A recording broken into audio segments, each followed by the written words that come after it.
Radyo Pilipinas. Radyo Publiko. Radyo Pilipinas. Matagal nang mailap ang internet sa maraming lugar. May mga gurong handang magturo, mga batang puno ng pangarap. Ngunit kulang sa internet connection. Kaya sa utos ni Pangulong Ferdinand Marcos Jr., kumilos ang Department of Information and Communications Technology at ang Department of Education para magkaroon ng internet ang mga paaralan sa mga liblib na lugar. Noong nakaraang linggo, dinayo ng Pangulo ang Island School sa Binuangan Elementary School sa Ubando, Bulacan. Para tingnan ang estado ng koneksyon, nakita ng Pangulo, maayos na ang internet.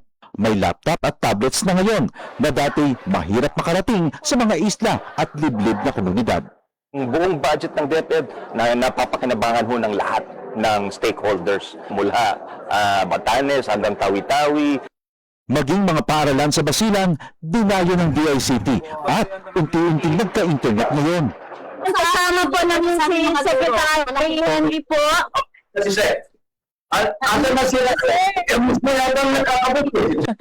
President, Secretary in Basilan, 189 schools na binigay sa aming assignment ni Seksani, 172 na yung nakakabit. Dahil ang internet sa mga paaralan ay hindi lang basta signal, isa itong tulay para mas mapalapit ang kaalaman sa bawat silid-aralan. At sa bawat paaralang nakukonekta, may mga batang mas nabibigyan ng pag-asa. Magkaroon lahat ng estudyante, magkaroon lahat ng guro ng kanilang kinakailangan na equipment at para maging mas maganda at mas maayos ang sistema natin sa pagtuturo. Sa buong bansa, tuloy-tuloy ang trabaho. Isa-isang inaayos sa mga bagay na magpapagaan sa buhay ng ating mga kababayan. Para ang edukasyon ay mas maging abot kamay ng bawat batang Pilipino, anumang isla o lalawigan sa bansa.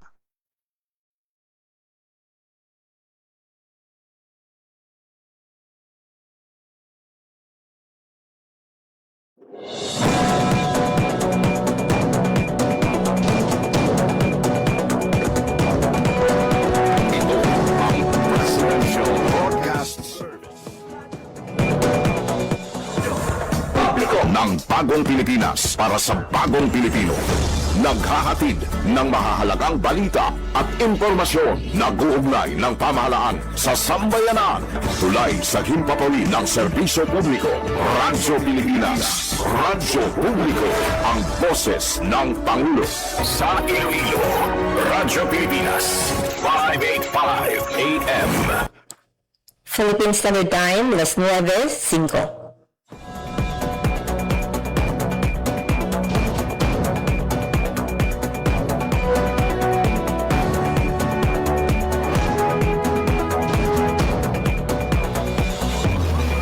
Western Visayas, Panay Island na tinamaan itong island-wide blackout. Ang pagsunod muli sa Maasim Watershed. Pinaka-purpose nila ini para sa operation natin. We have that in collaboration with the department. I am again standing up. Mapigtahan ang ila freedom of expression. Sa Office of Civil Defense naman po, balita, issue, kag iban pa. Diri sa Radyo Pilipinas. Radyo Publiko.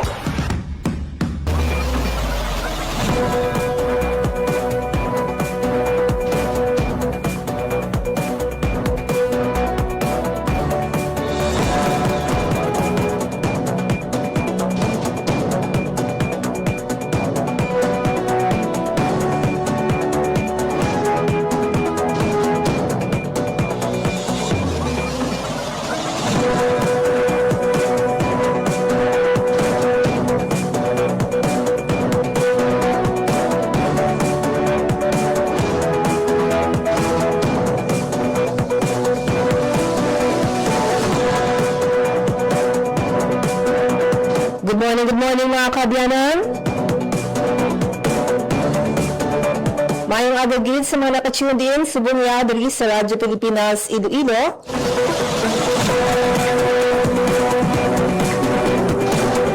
...585 kHz sa lilisuan sa inyong mga radyo. Ako si Bing Tabiana, temporaryo na naman nga talos sa inyo sa nga regular anchor, J. Perhevas.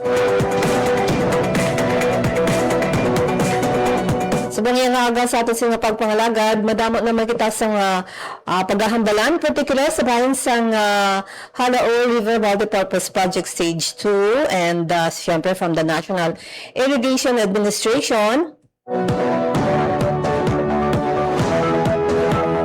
Mangingkopod natin ng while si Steve Cordero, ang Chief sa Institutional Development Division sa NIA Region 6.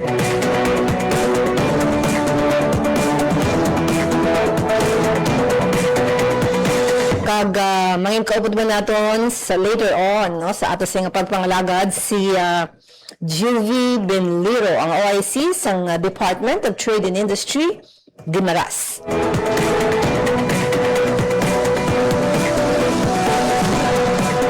Padayon ng ating sa monitoring mga kabiyanan sa ating sa iyang mga nanuituhay ng mga areas, particular sa mga probinsya sa Western Visayas and sa mga nagakanabo karon sa bahin man sa Mindanao. Kung sa diin, padayon ang paghatag sa mga bulig, no? Nanuituhay ng mga ahensya sa gobyerno. Ang daga pangunadira man gani ang Department of Social Welfare and Development, ang DSUD, syempre pa sa mando sang presidente ni Presidente Ferdinand R. Marcos Jr. nga padasigon ang paghatag assistance, no, particular sa mga nagkalaguba, no, mga taytay, no, sa bahin sang area nga pasadiin ang limog nga natabo aragid, no, apektado ang sabahin sabay mga kabiyanan sang Sarangani sa General Santos City. And also pa sa Driman sa Western Visayas, padayon kita nga nagtutok man sa nanuituhay nga mga ahensya sa gobyerno sa ilis ng mga program and kadamuan man sa aton sa nga pagtutok sa mga local government units.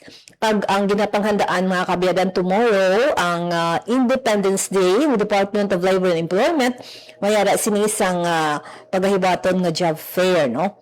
Ang job fair mga kabiyanan diri man sa Western Visayas, ang natalana man ini simultaneous nga ginahiwat mga kabiyanan all over the country, pero kahapon June 10 may ara nga mga areas nga nag-umpisa na, no, sang ila sini nga mga aktibidad in relation sa pagsaulog sang Independence Day. So June 12 sa Santa Barbara may ara sang programa nga hiwaton mga kabiyanan.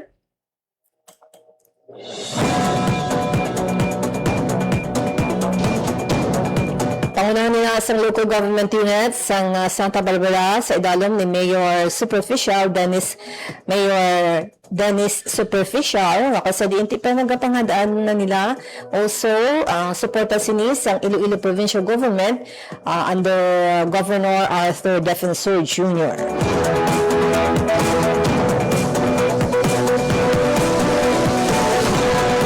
Kita mga kabanan kay Steve Cordero kung naala na siya sa atong nga line, no, hibalo naton ang aton sinaiya nga pag sa connection, no, with Steve Cordero, ang hepe sang Institutional Development Division sang National Irrigation Administration.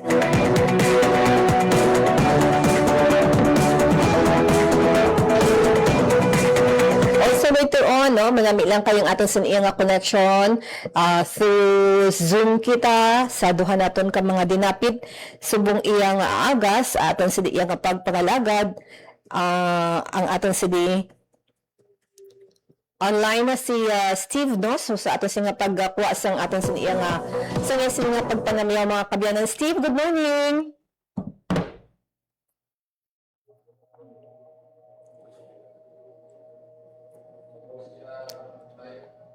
Ang mic, ang imong mic, open ang imong mic. Ay, yes. Sorry, Ma'am Bing. Good morning, Ma'am Bing. Good morning sa aton nga mga tagpalamati. Thank you very much for having us in your program today.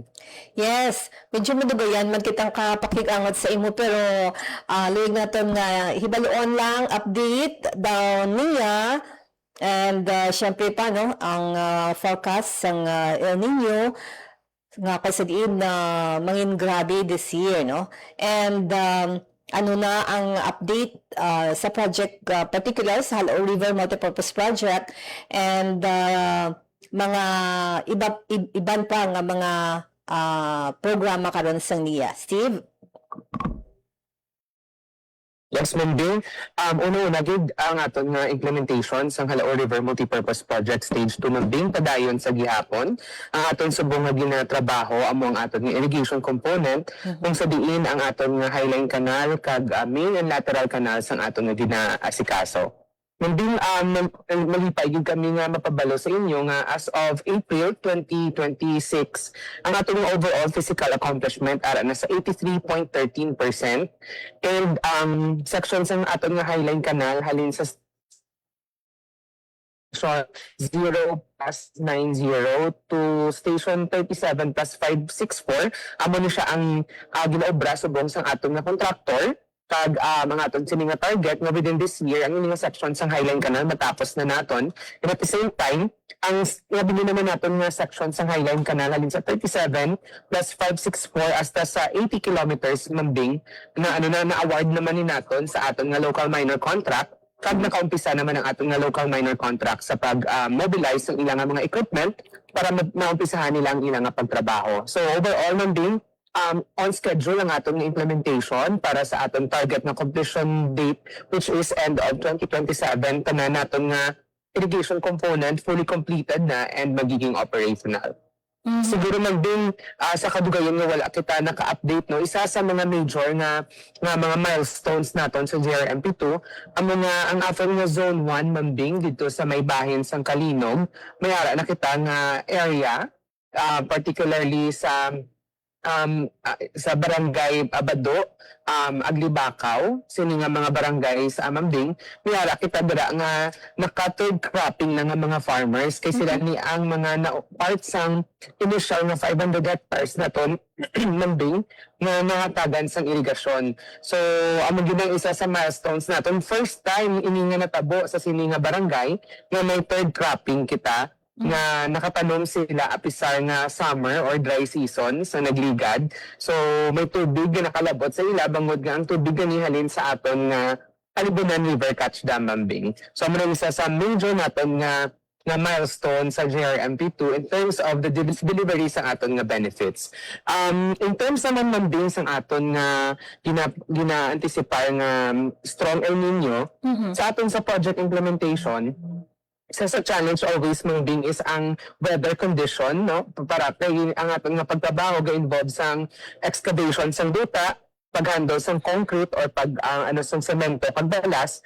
So isa ni siya sa on positive aspects sang sininga nga El Nino, Mambing, is may chance ang ating nga contractor to work continuously bangod nga mainit ang tiyempo, favorable ina sa atong nga mga excavation activities and concrete activities naton. But in terms naman sa pagpahagan-hagan sa epekto sang El Nino, isa sa major thrust subong sang atong opisina, hindi lang sa DRMP2 but overall sa NIA, is making sure nga ang tanan naton nga mga solar pump irrigation projects, Mambing, are functional, to make sure nga may ara kita sang tubig ang magamit ang aton nga mga farmers. And ang aton nga cropping calendar, Mambing, gin-adjust na sang aton nga mga farmers para ang naman nga pagtanom ang ilang mga varieties ang ilang tanom will be resistant sa strong or extended periods nga wala sang ulan kag mainit ang aton nga tiyempo, Mambing. And ibalik ko lang to be sa third cropping, kasi din ang isa lang ka barangay ang Steve, ang naka-avail sina o kung sang naka-benefit abi sang tubig, Steve, and pila ka farmers ang dira sa among nga barangay. Yes, Mambing, ang aton delivery sa tubig based ni siya sa aton nga mga locations sa aton nga mga main and lateral canals. So per Irrigators Association siya, Mambing, isa siya ka IEA. Ang naka-benefit kan portion siya sang duha ka barangay, Bado kag Aglibakaw, Mambing. So dira sa Kalinog, around 174 ni ka farmers ang member Philippine Irrigators Association. Kag halos din sila tanan amo ang nag-venture into third cropping after nga makita nila nga bastante pa ang supplies ng tubig naton halin sa aton Alibunan River Catch Dam. So, ang third cropping, saan ang harvest nila? Naka-harvest na for the third crop? Wala pa sila maka-harvest kaya around April sila nag-umpisa tanom mambing. So ang expected siguro either this June or July sila pa maka-harvest. So, good news. So year-round di lang nga pagtanom mambing. So from first cropping wet season nato no, from June to October, and then sa dry season, sa first dry season nato nakatanoman sila sa gihapon, and nag-second cropping pagit sila second cropping nga dry season mambing. Yes. Steve, mapundoan na kita kay hatagan ko lang ligwa si Presidente Ferdinand R. Marcos Jr. sa iyang mga mensahe sa mga aktibidad sang Presidente sa bayan sang San Juan City subong nga aga. In your case, it is to the barangay. Ang ginawa natin, I'm sure nasabi rin sa inyo, but I'll explain it again. Sa bawat barangay, nagbaba kami ng tigda 200,000 piso for the barangay officials to use. But ang request lang namin sa mga barangay officials, yung kalahati yung 100,000, mamili sila ng 5 na scholar na tutulungan sa kanilang barangay. So, each scholar, out of 5 scholars, 100,000 ang kanilang budget, 5 kada barangay, bawat barangay, 5 ang napipiling scholar. Kayo yun. And that's why you have become the presidential scholars, because this is a fund that comes from us, from the Office of the President. We have designated it as the Socio-Civic Development Fund. Programs Fund. So, that is yan scheme. Yan ang scheme natin. And ang sinabi lang namin ay mamili kayo yung mga estudyante na malapit nang magtapos. Pero baka hindi magtatapos dahil kulang sa pambayad, kailangan magtrabaho, whatever reason. Kung ano man, patulungan natin para naman makapagtapos, magkaroon na ng diploma. And that is how we, that's the way that we picked the presidential scholars. And so that is the opportunity that we have provided for every barangay. So there are about 42,000 plus barangays in the Philippines. So, in the whole Philippines, gagawin namin ito sa buong Pilipinas. So, sa buong Pilipinas, over 200,000, there will be over 200,000 of you presidential scholars, which is so important. And the reason na sinasabi namin na napakahalaga nito ay lagi nating iniisip, ilang beses nyo nang narinig, ang kinabukasan ng ating bansa ay ang ating kabataan. Totoo yan. And we have seen it over and over and over again all the way throughout history. Kaya napakahalaga na kayo, pagdating ng panahon, at darating ang panahon, it will be sooner than you think. Akala ninyo matagal pa ito.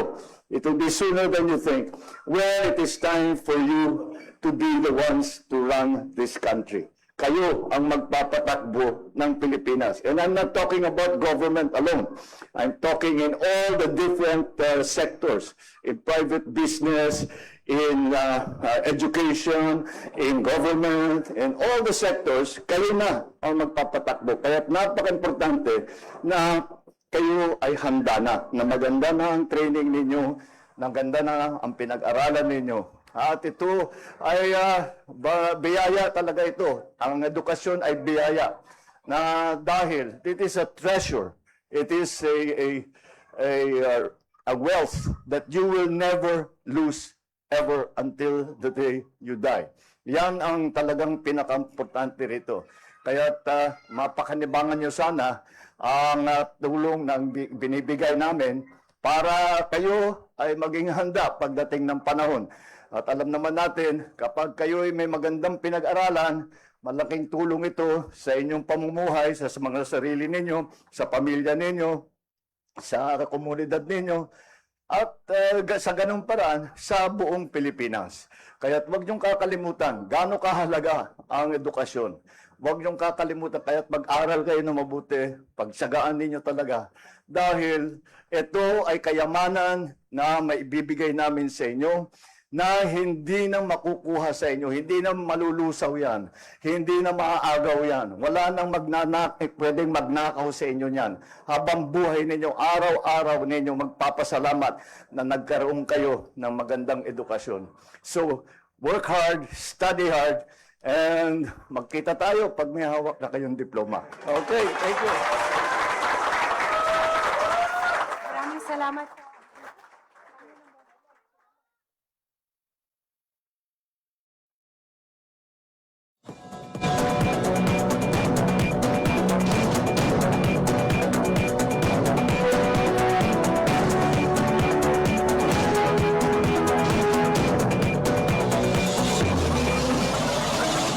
Philippine Standard Time, alas 9:22 mga kabyanan, ang aton sininga hatagligwan kay Presidente Ferdinand R. Marcos Jr. sa iya siniyang mensahe sa mga kabataan, mga estudyante sa bayan sa San Juan City, sa mga pilaman ka mga programa sa gobyerno, particular under the Department of Education, sa mga ginahatag ng mga assistance, pag-enhance sa mga facilities, pagpatindog sa mga infrastructure, para gid sa mga aton siniyang mga estudyante.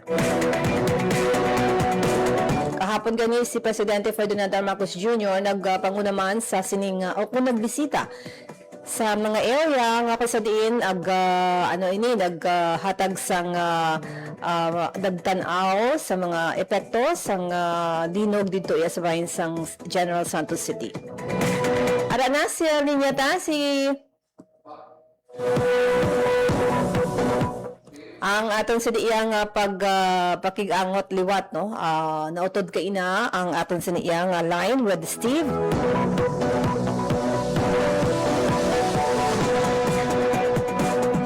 Aghatag ako na isang pila ka mga pahanumdum. Time to celebrate kulturang Pinoy. Tradisyon, musika, sining, literatura at iba pa. Anything and everything fun and Filipino. Ito ang Pinoy Kultura. One of the fondest memories I have as a kid is riding the jeepney. It made me feel like a king. Dahil ito ang King of the Road. The jeepney or jeep is a cultural symbol that has transported us to school, the office, sa mall, at sa iyong first date. Mura, makulay, at mabilis. Yan ang ating jeep.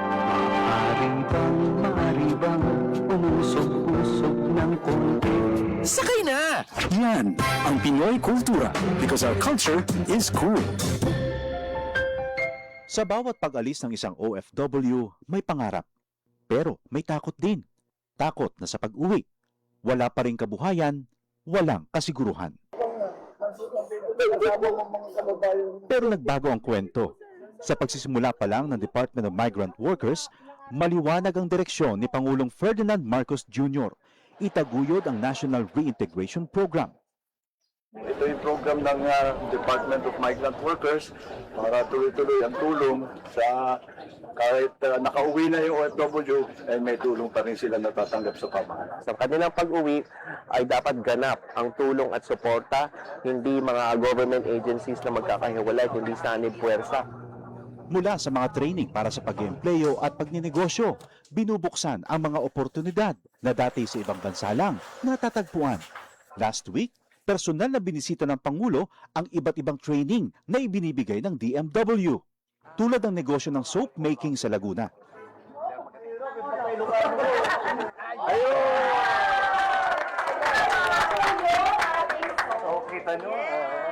Isa ito sa mga negosyong ngayon nagbibigay ng bagong kita at bagong pag-asa sa ating mga OFW. Isang dating seaman, chef at housekeeping staff. Ngayon, mga negosyante na. Sa pagninegosyo, gumagabay ang Department of Trade and Industry. Ang laki ng ginawa nilang sakripisyo para magtrabaho sa ibang bansa. Tinatawag natin silang bagong bayani. Tapos dapat naman, pag uwi nila, meron din tayo may tulong sa kanila para patuloy naman ang kanilang anak. Sa buong bansa, tuloy-tuloy ang trabaho. Isa-isang inaayos sa mga bagay na nagpapagaan sa buhay ng mga Pilipino. Ang pag-uwi para sa mga OFW hindi nakatapusan, kundi isang matapang na simula para sa ating mga bagong bayani. Maging fuel efficient, siguraduhin na walang bagahe na di kinakailangan sa sasakyan. Magmaneho ng wasto at iwasan ang idling. May savings ka na aabot sa 15%. This is a public service announcement from the Department of Energy and this station.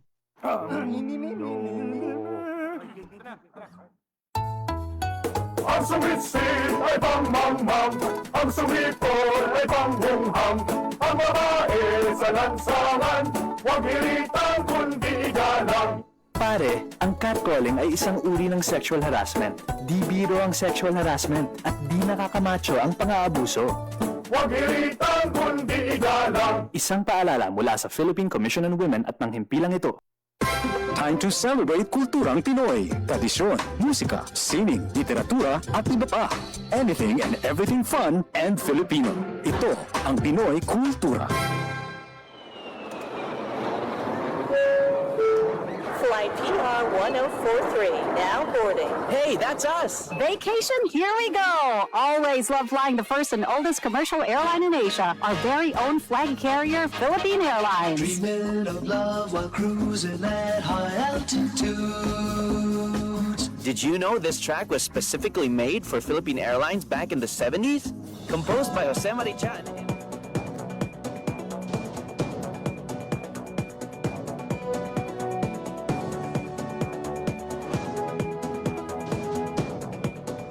Philippine Standard Time mga kabiyanan, it's 9:28 sa ating pagpangalagad sa programa.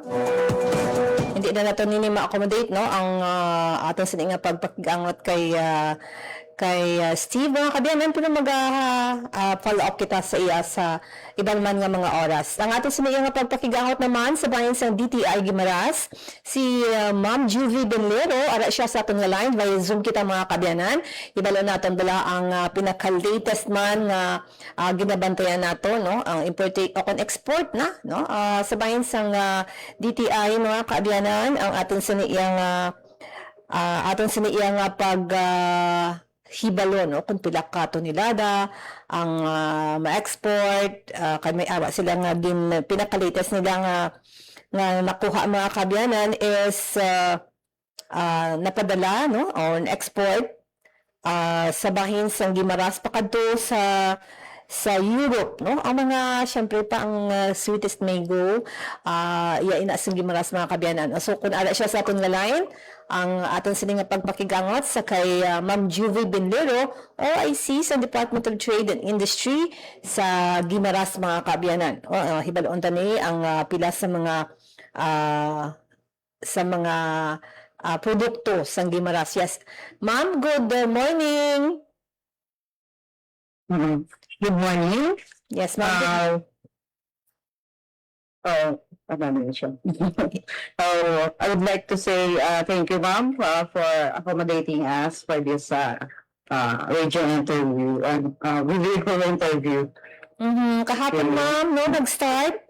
At giniwat na ang send-off. Choppy out. Yes, ma'am.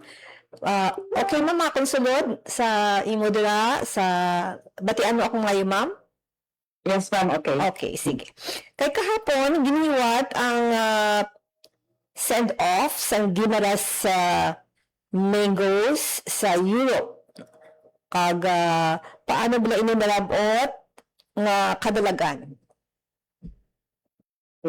So, good morning, Duat. So, yesterday, we had a simple ceremony for the send-off of our first direct export of Guimaras GI mango to Europe, no? So this is a collaboration among kami, no, the different agencies here in Guimaras and hasta sa Manila. So this activity is actually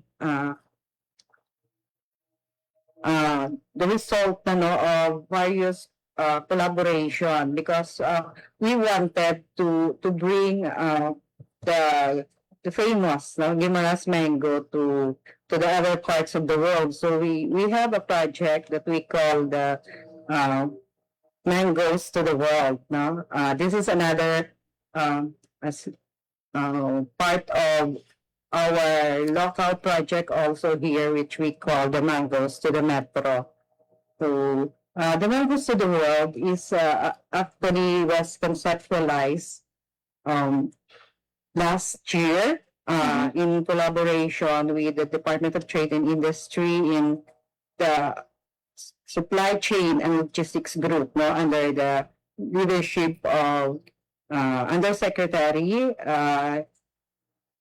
Mary Jane Pacheco.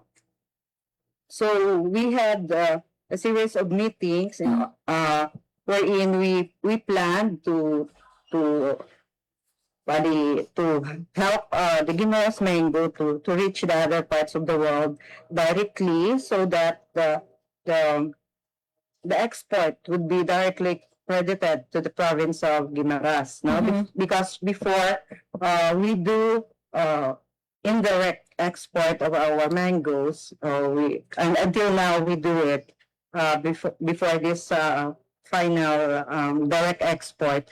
We also do it we send the mangoes to Switzerland and Italy, no? But that was through a consolidator. So the products goes to the consolidator, not to wherever is the province. But now we're trying our best to help Guimaras to have the direct exports. So this is part of the plan that we had in order to have this final send-off of our Guimaras mango. We collaborated with the Department of Trade and Industry, Supply Chain and Logistics Group, also with the provincial government of Guimaras. And for the different export documentations and licenses that needs to be applied for before we can have our direct export. We collaborated with the Bureau of Customs, with the Bureau of Plant Industry for the licenses like the phytosanitary, for the Bureau of Customs, for the clearance, and for the exemptions from tariffs. No? And our partner also is the Philippine Trade and Investment Center. That's a DTI attached agency in Brussels. So they are, because we are bringing the mangoes to the Europe, so we involve them to help us in this project. And also, in order to have an easy access for the relative to logistics, we have our partner, the Airspeed International Corporation, which act as the broker, and our freight provider is part of the logistics is the PAL, no? The cargo division. Yes, ma'am. Ma'am, bali ang pag-export sining mga taho, GI, ma'am. Okay. GI mangoes. So actually, only to maybe not all of us knows that Guimaras is the first province, no, and the Guimaras mango is the first agricultural product to be given to be certified by the IFOFIL, by the Intellectual Property Office of DTI as the geographical indication product, no. So first Gidang GI, that certification was given by the IPO in 2023 pa, no? But then subong try ginamon because having the first GI ensures the product, no, or our mango to be really of quality, no, unique siya, because we all know we are that we are the sweetest mango in the world, but then that is due to the geographical characteristics of our province, no, of Guimaras. the soil, the province being an island, contributes to the sweetness, no, of the mango. Yes, That ma'am. is why we call it geographical. That links a certain product to where it came from. No? Mhm, yes, ma'am. And ang ginsend off kahapon, more or less mga ara sa pila ka kilo, ma'am? Okay, so I would like to mention, dili, no, that our partner to this is the only exporter right now in the province of Guimaras, no, the Guimaras Wonders Farm, owned by Mrs. Rosario Greiser, no. She's the one who's been indirectly exporting before, but this time the export of mango is really under the Guimaras Wonders Farm, no, under her name. So there are, this is a test shipment actually, you know, to check on the logistics and on the feasibility of the collaboration with the different government agencies. So we were able to make it until yesterday that we sent off our mangoes. No, so for this send off, we had 100 kilograms of Guimaras GI mango that was sent, that is already on its way to Europe. It will arrive in Brussels as the port of entry on June 12, and actually this mango will then be distributed, no, to the different parts of Europe. No, it will also be sent to Spain, the Netherlands, France, Germany, and of course the Belgium, the port of entry.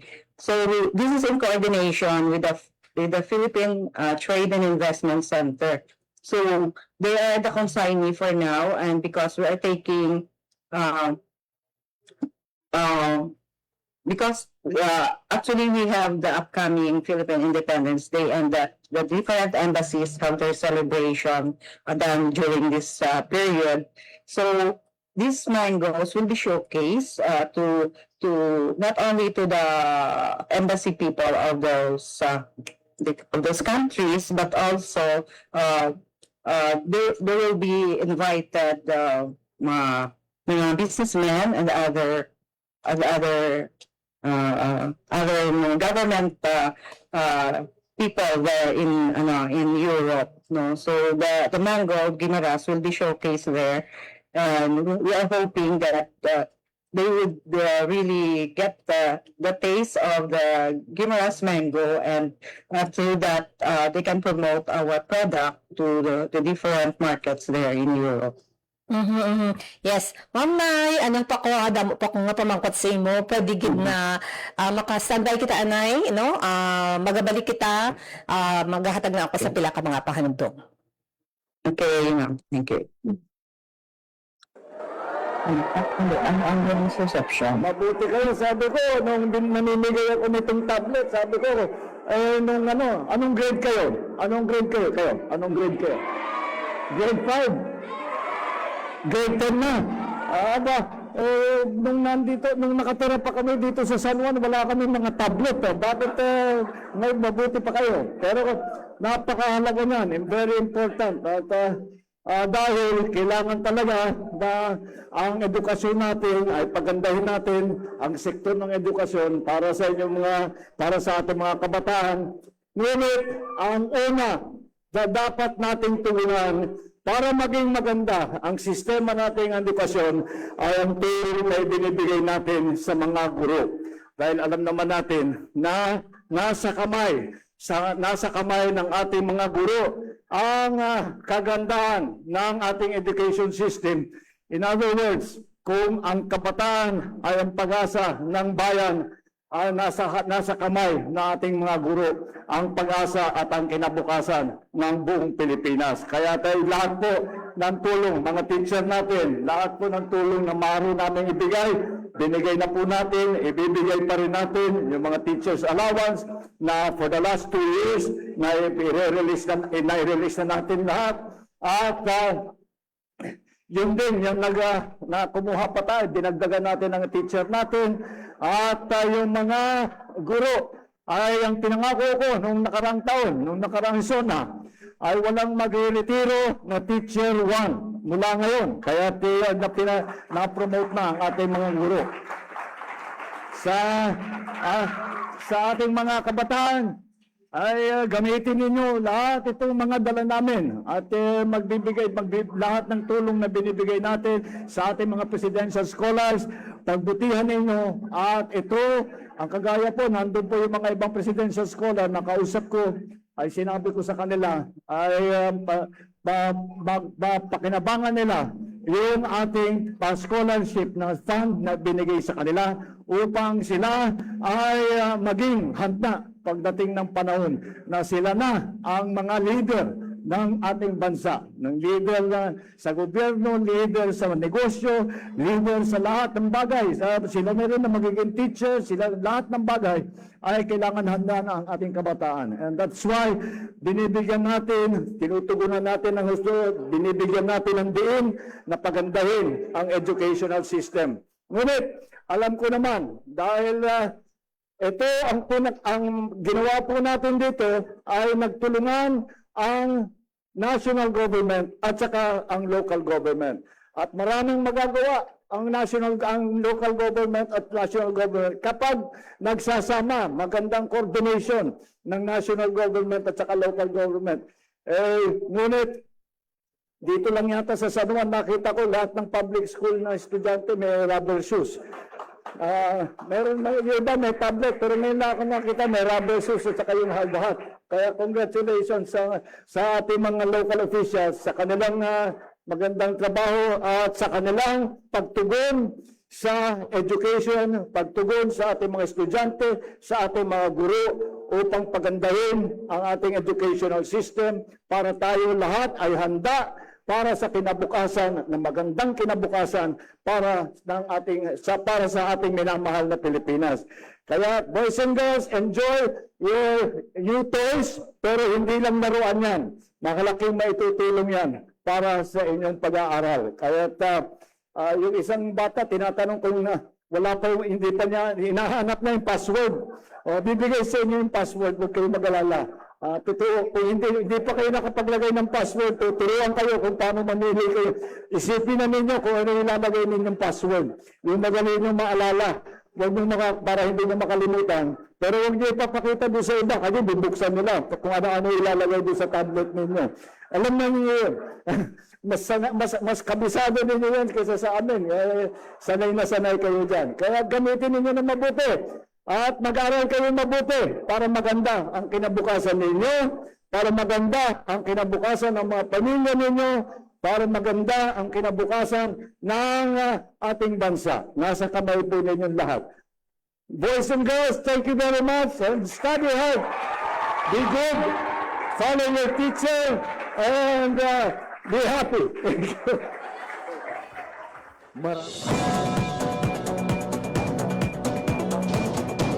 Nabatian ng mensahe ni Presidente Ferdinand Marcos Jr. sa mga kabataan sa isinipagpadulong sa iyang eskwelahan sa bahinsang San Juan City sa Metro Manila subong iyang aga.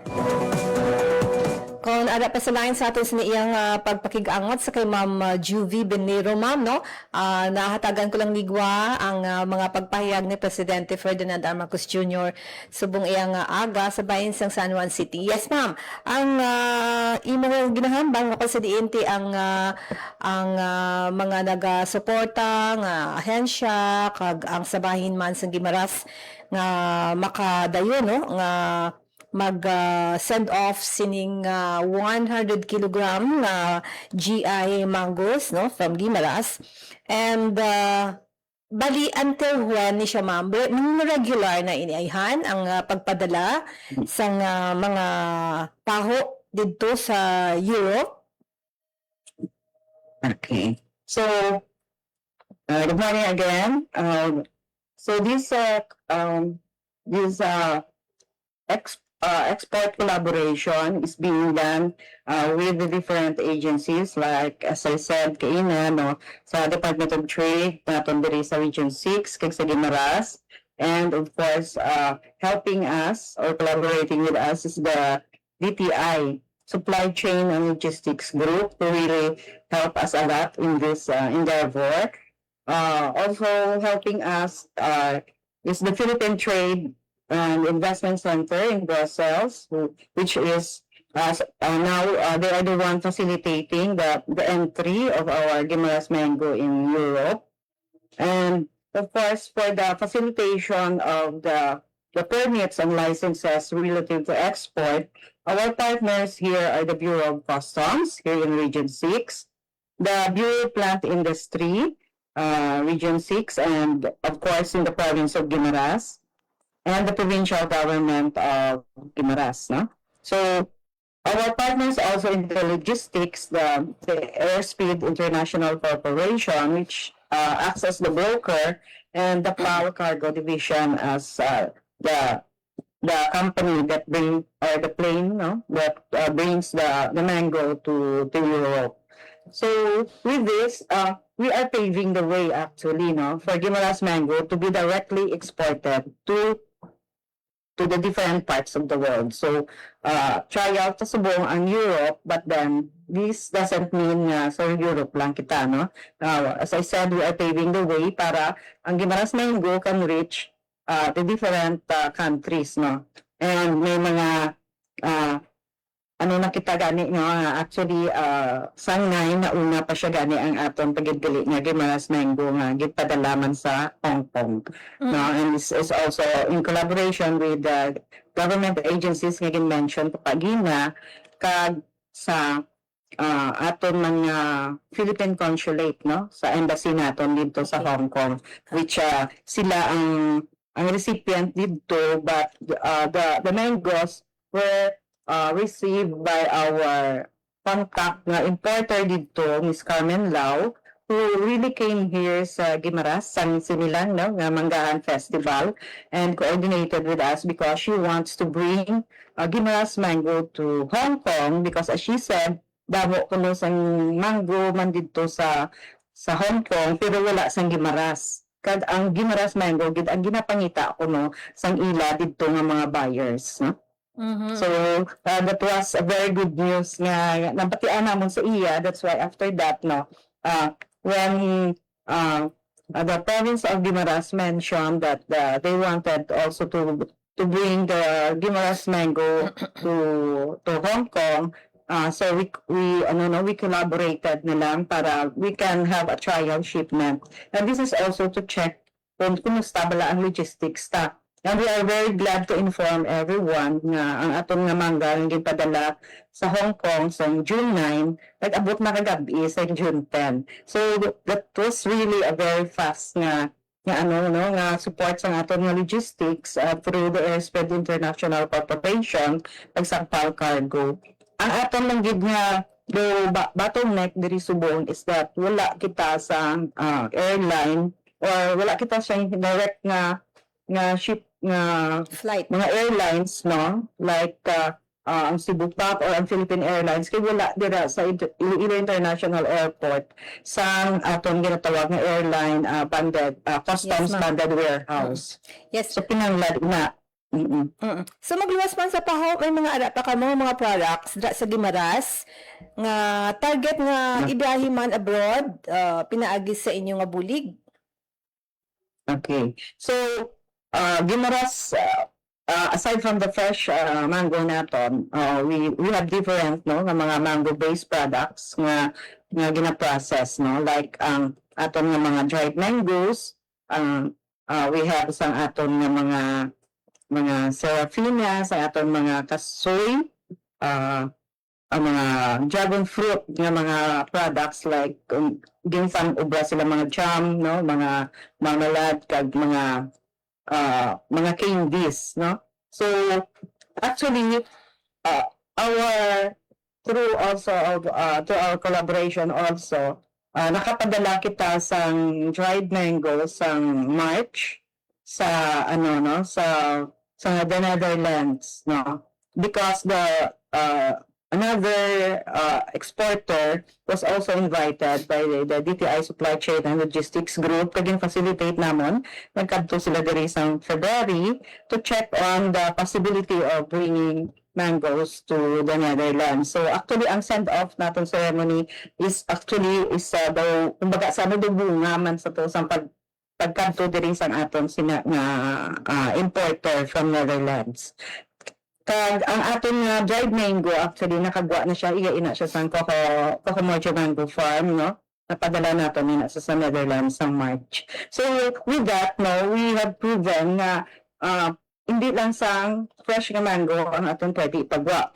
Pwede pagid ang aton nga mga processed mango products, mga mango-based nga products. All we just need is to find the right nga mga buyers, no? We can have sa aton nga mga business dealings with them. And this will show nga ang aton nga Guimaras mango nga fresh, kag ang aton mga processed mango pwede gid gali naton na export. Okay. Yes. Ma'am, magluwas sa Europe, may mga target pa kamo nga mga international countries nga padalaan or send off ang Guimaras nga products, ining mangoes nga produkto from Guimaras? So actually we are planning through collaborations again sa aton nga mga partner agencies na we will check on the market sa Middle East because we receive a lot of mga messages man nga gusto nila matilawan ang mangga sa Guimaras because of sa unique natin nga taste, no, kag sweetness. So may ara kita nga plan to bring it to the Qatar and Dubai, and ang Asian market gina target kay pwede din kita makasend sa Singapore, no, kag sa ibang nga mga countries dito sa sa diri sa aton sa ASEAN, bala ang members sa aton nga ASEAN countries. So ang siya subong nga mga ang next plan would be into the Middle East and other ASEAN countries. Yes, ma'am. Sa lokal nga level naman, ano ang iban pa nga bulig sang DTI Guimaras para mapasan yung dugang ang pagbaligya sang paho? Okay. So para naman sa project naton para sa local market, no, we have this what we call nga mangoes to the metro, no? So this is in collaboration with the DTI Supply Chain and Logistics Group, with the Philippine Postal Corporation, sila niya ang among partner. So actually we had a memorandum of agreement done. So actually this started last year pa. And our market is only the Metro Manila. So ano siya ang mangoes to the Metro? This is a project wherein we promote, no, the Guimaras mango by bringing it to Manila through online ordering. No? So we're taking advantage of the atong high-tech na mga subong market promotion sa mga platform naton. So nag-start ni siya last year. And nauntat lang siya kaya naubusan kita mangga. No, so for this year, we started last May 20, and until now, ongoing siya until June 31. And another nga ma'am, is that we are serving not only Metro Manila, pati Metro Cebu. No, so nagdugaan kita sang area, and for next year, for the years to come, we are planning nga pagadamuo na siya, no, nga pwede ma-reach siya sang Philippine Postal Corporation, because the mangoes, once nga na-ship out siya from Guimaras, ang target natin together with Philpos is makalabot siya sa destination on the next day. No? So may mga stages lang siya, no, wherein dira sa amon nga ginabaton siya, no, gina-receive ang orders, gina-process, and then the moment na ma-send out na siya sa nag-order, gina-informan sila sa aton nga app na ang ila mango is due for arrival sa ilang area through Philpos. Yes, ma'am. Ma'am, I have 4 minutes na lang. Badamo po ko tani mga i-follow up, no? So, lastly, ma'am, ang inyong siguro mga luyag pasalamatan, mga i-shout out, ma'am. Go ahead, ma'am. Okay, So, we really would like to to thank our partners here, no. First, ang aton nga mga MSME, no. So for bringing the mango to Europe and to Hong Kong, no. Ang partners natin sa nga mga MSMEs are ang Guimaras Wonders Farm for the mangoes to the Europe, and Cocomojo Mango Farm for the mangoes to Hong Kong, no, which nag-abot na dito kagabi. And ang in terms of subong ang aton nga mangoes for Europe, this project wouldn't be possible without the help sa aton nga mga partners, no, ang Bureau of Customs, ang Bureau of Plant Industry, ang provincial governments ang Guimaras, ang aton nga PhilExport, ang aton nga Philippine Postal Corporation, ang aton nga Philippine Trade and Investment Center, kaya mga partners naton sa logistics, no, the Airspeed International Corporation and PAL Cargo. So we'd like to thank you. We'd like to send our appreciation, no, or to thank our partners here for making this project viable and successful. We were able to have 2 projects in a month nga napadala nato na aton nga mga mangoes not only to Europe but nakalapot pagid kita sa Hong Kong. Yeah. And yes, ma'am. Last question ko na lang. Masustain ayan sang mga plantations ng Guimaras, ang demand sa local and outside abi nga mga duyag magpadala dito sa mga produkto nga paho, ma'am? Okay. So ang initial na project, no, ginaano man nato because during time nga ang harvest wala ang pinaka naton sa mango is every March to up to July ang pinakadamo, no. So during this month nga gadamo naton mangga, nagamubo ang iyaman nga price diri, no, sa aton sa local. So that's why ginatry naton nga mapagwa naton siya sa nga ma-export naton siya para ang aton mga farmers diri, mga growers ng mangga kag din sila, no, makakuha sila sang manami nga presyo para sa ilang mangga. And as to the sustainability, Yes. we pave the way for this project. We will still continue, no, to help them by looking for new markets, not only Europe and Hong Kong. And ang mangga, ang production niya actually is pwede nila ma-schedule. With the large plantations that we have here in Guimaras, what the growers has to do lang is to schedule ang ilang nga pagpabulak, no, para mabalaan nila because in 115 days from the start nga nagpa-spray sila para mapabulak sa mangga, after 115 days maka-harvest na kita.